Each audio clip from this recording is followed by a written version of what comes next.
What is going on, guys? Welcome back. Welcome back to this channel. I pray everybody is doing well. Everybody's week is going smoothly, or at least you've gotten through it with a good mindset. I know sometimes there's things and obstacles that come up in our way. We want things to go smoothly, but sometimes you just gotta deal with things. But and all that said, hope you've had a blessed day.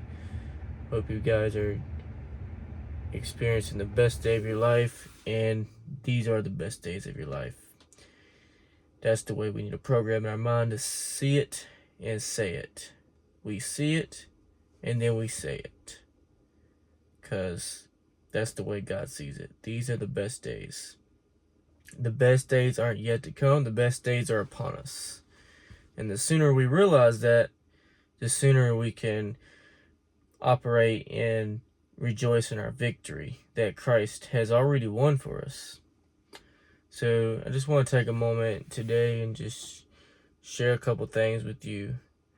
Some things I think are very important tool to utilize and to realize in this season, whatever season you're in.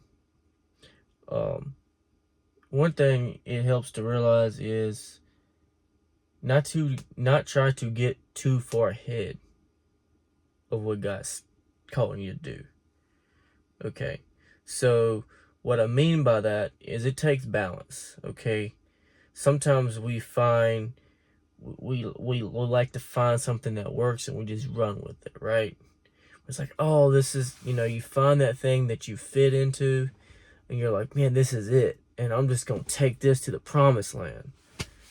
Well, sometimes we can kind of get too extreme on certain things, and if we pay attention to what God is telling us and we listen to the Spirit, back to what where I was talking about the other week was being led of the Spirit. If we listen and we lead led of the Spirit, then these things won't happen.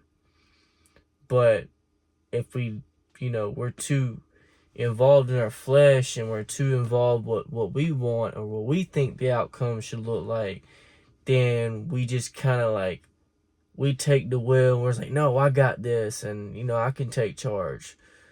Well, sometimes the best things in life that we receive are not the things that we achieve, it's the things that we receive. So we got to remember to be humble in the process, to look where you came from, look where God has brought you. Be thankful that you're not where you used to be. Be thankful that you have another opportunity to be a better version of you, or at least see yourself.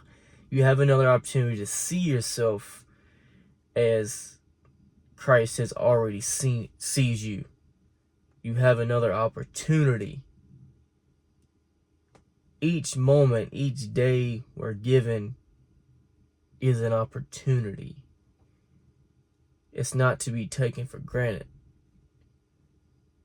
So it don't matter how much progress we make. We just gotta slow down and realize,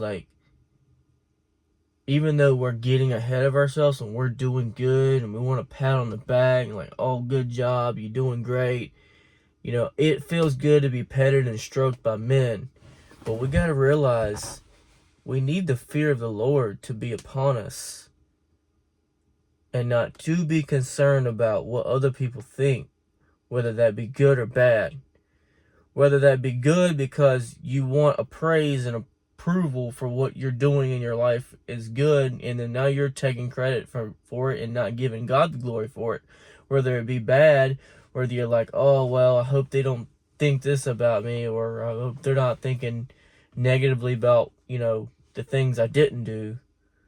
You're just too concerned about what other people are prejudging you, and a lot of times people aren't even thinking about you. They're really not. People are too involved in their own world to even care. So if you just take a step back to look and say, wait a second, who's in charge here? Who's running this thing? Am I trying to force something to happen? Am I trying to force something? Am I trying to win a battle that's already won? Like, if you're trying to win something that's already been won for you, then you're already losing. Because, well, you're not losing, but you, in a way, it's the way the enemy tries to distract us and get us off course, is to try to make us think that we're still behind, that we still got to catch up. The only catching up we need to do is in here, is in our thinking. Yes, our mind needs to catch up. Our mind needs to be renewed to the water of the word. It's the engrafted, James 1, or James says, it's the engrafted word that is able to save the soul. Nothing else will ever satisfy or save your soul like the word can. The more we implant the word into our thinking, the more we engrave it and we take it upon us, and we take his yoke upon us and learn of him, the more we will find ourselves satisfied. But the more we start chasing these things and trying to go after and I'm not saying don't do those things, because those things, of course, they matter, but we got to remember the battle's already won. The victory is already ours. We don't need to chase something. You're chasing a rabbit that's already been caught. Leave him alone. He's fine. He's good. You're safe. You're in a safe place. You're in a safe place. The safest place is just yield yourself and surrender and obey. Yield, surrender, and obey. Yield, surrender, and obey. That's how our life should look. Yield, surrender, and obey. And when we do those three things consistently, we yield, surrender, and obey, man, life gets really easy. It really does.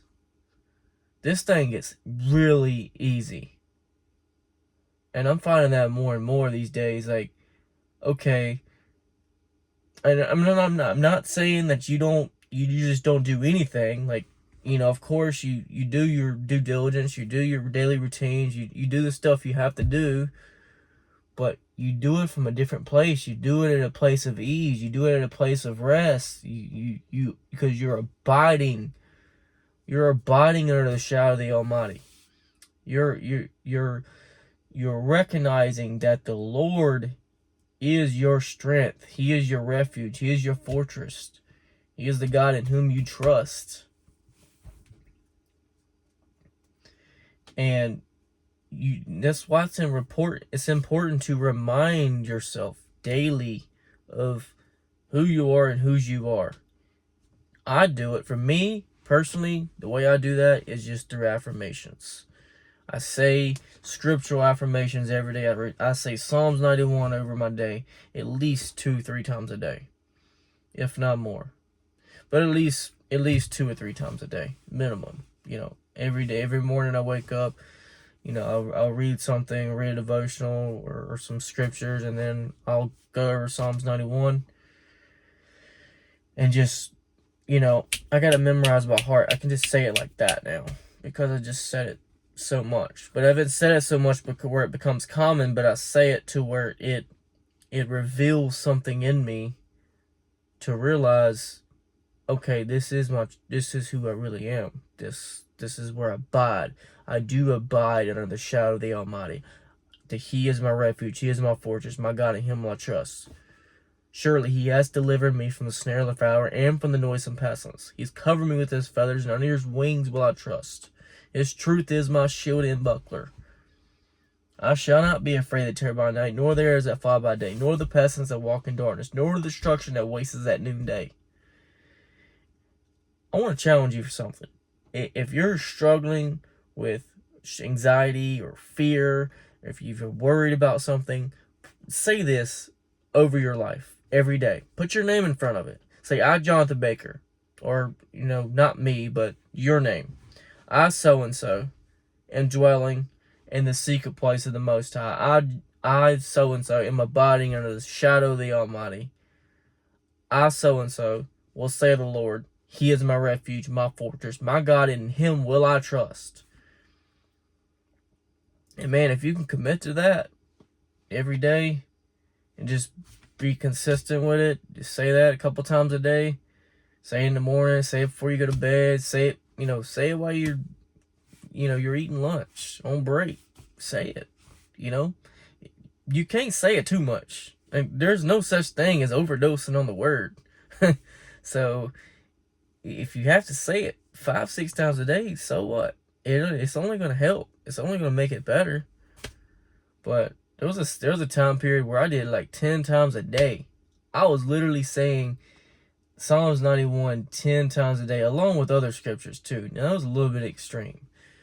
Not saying you have to do that, but I will tell you this. I experienced radical results and transformations, because what it did is it made me hungry. It made me like possessive of the word. Like it literally possessed my soul. I said it so much to where it just like I would notice in conversations someone would say something and bam, I had a word right then. I had a word in season 2, whom who was weary. It just boom. You just have an answer. You just have an answer. Every time something boom, you just have an answer. Every time something come up, bam, bam, bam, bam, and you're just ready. You're just ready. You're just ready. You're just ready to whatever it is that comes against you. You're just ready. You're not fumbling for an answer. You ever find yourself that way sometimes, where when trouble comes your way, you're fumbling to find an answer, or we're scrambling like, oh, where's the answer at? Where's the answer? I need an answer, Lord, give me an answer. No, we should be ready. We should be ready, fired up, charged by the Spirit, by the Word of the living God. We should be ready in all season to, He awakens us morning by morning. He awakens us our ear to hear as to learn. We need to be ready, guys. We need to be ready. And in this day and age, in this world, the way things are, we really need to be sensitive to the Spirit. We can't afford not to be sensitive. We can't. We just cannot afford not to be as sensitive to the Spirit. We cannot let another day go by where we just kind of haphazardly go about our day and just, we might, say a prayer or, do our Christian deed for the day. No. This has to become a lifestyle. This is just something, it's just who we are. We abide. We abide in Him. He abides in us. It's just the way we live. And I promise you, things will get easy if we just simply obey. It will. But that's it, guys. That's all I have for you today. Hopefully this video has touched you and blessed you. If it has, give me a thumbs up, like it, share it, comment, subscribe, etc., etc. Till next time, guys. That's all I really have for you. See you on the next video. Peace.